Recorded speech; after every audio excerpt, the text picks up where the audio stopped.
Lori Montenegro. Thank you, Mr. President. Mr. President, when you met with the Hispanic Caucus a few weeks ago, reports came out that the White House was planning to have a forum to talk about immigration and bring it to the forefront. Yep.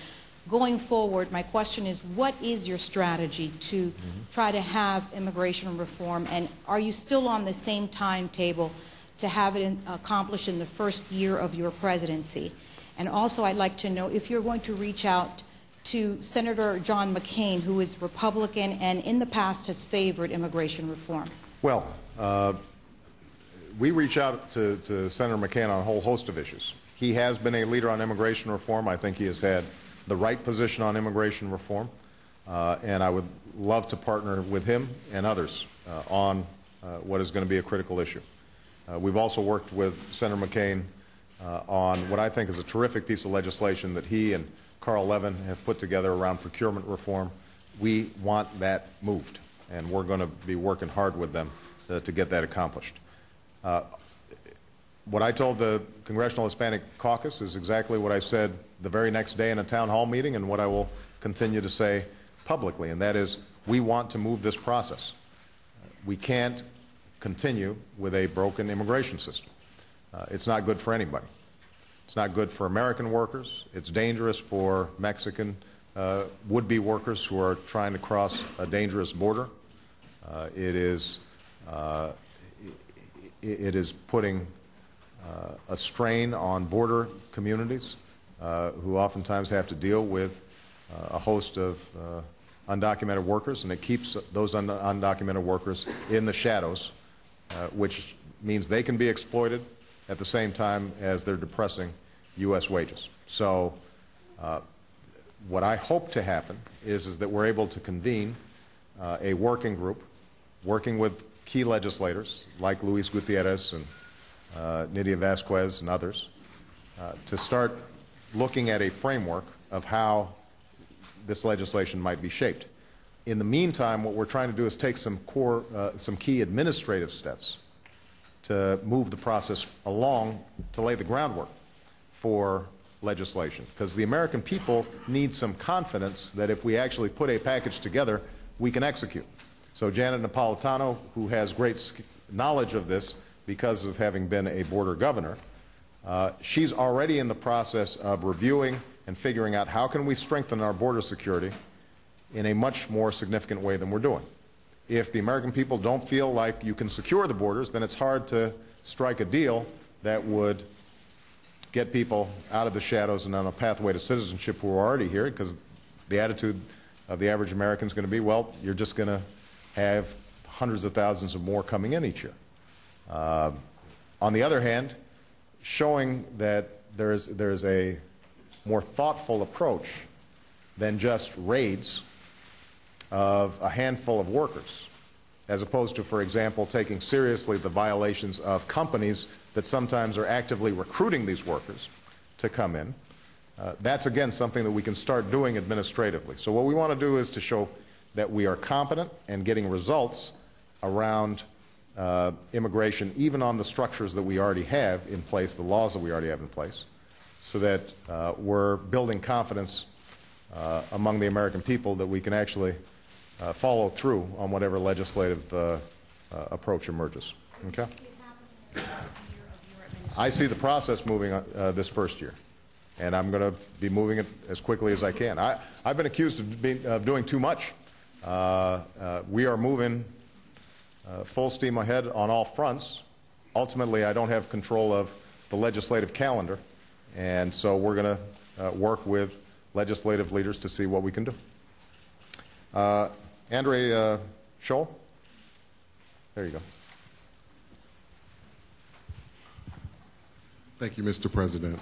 My question tonight is, given this unique and desperate circumstance, what specific policies can you point to that will target these communities, and what's a timetable for us to see tangible results? Well, keep in mind that every step we're taking is designed to help all people, but folks who are most vulnerable are most likely to be helped because they need the most help. So when we passed the Recovery Act, for example, and we put in place provisions that would extend unemployment insurance or allow you to keep your health insurance even if you've lost your job, that probably disproportionately impacted those communities that had lost their jobs. And unfortunately, the African American community and the Latino community are probably overrepresented in those ranks. When we put in place additional dollars for community health centers to ensure that people are still getting the help that they need, or we expand health insurance to millions more children through the Children's Health Insurance Program. Again, those probably disproportionately impact African American and Latino families simply because they're the ones who are most vulnerable. They've got higher rates of uninsured in their communities. So my general approach is that if the economy is strong, that will lift all boats, as long as it is also supported by, for example, strategies around college affordability and job training, tax cuts for working families as opposed to the wealthiest, that level the playing field and ensure bottom-up economic growth. And I'm confident that that will help the African American community live out the American dream at the same time as it's helping communities all across the country. Okay. Michael Scherer of Time. Thank you, Mr. President.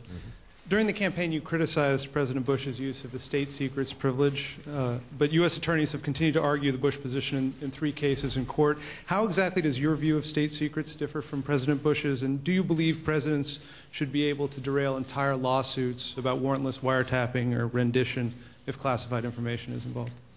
I actually think that the state secret doctrine should be modified. I think right now it's overbroad.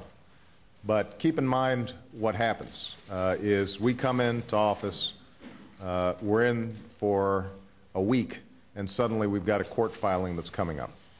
And so we don't have the time to effectively think through what exactly should a overarching reform of that doctrine take. We've got to respond to the immediate case in front of us. I think it is appropriate to say that there are going to be cases in which national security interests are genuinely at stake, and that you can't litigate without revealing covert activities or classified information that would genuinely compromise our safety.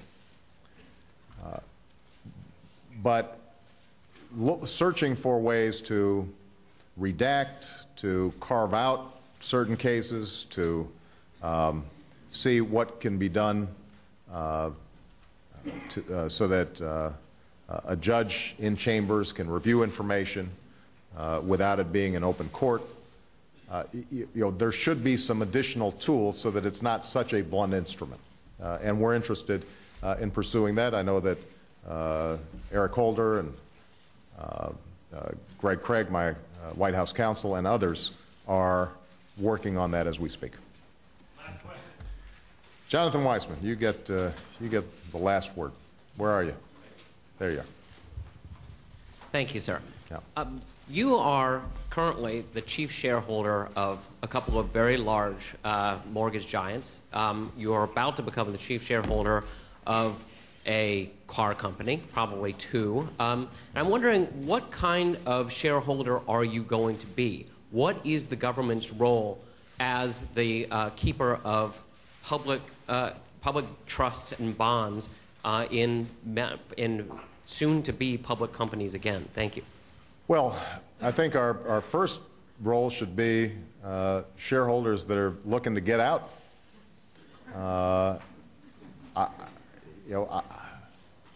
I don't want to run auto companies.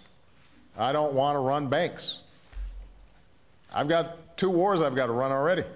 I've got more than enough to do. So the sooner we can get out of that business, the better off we're going to be.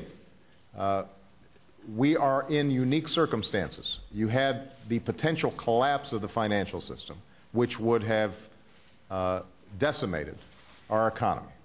And so we had to step in. As I've said before, I don't agree with every decision that was made by the previous administration when it came to TARP, but the need for significant intervention was there, and it was appropriate that we moved in.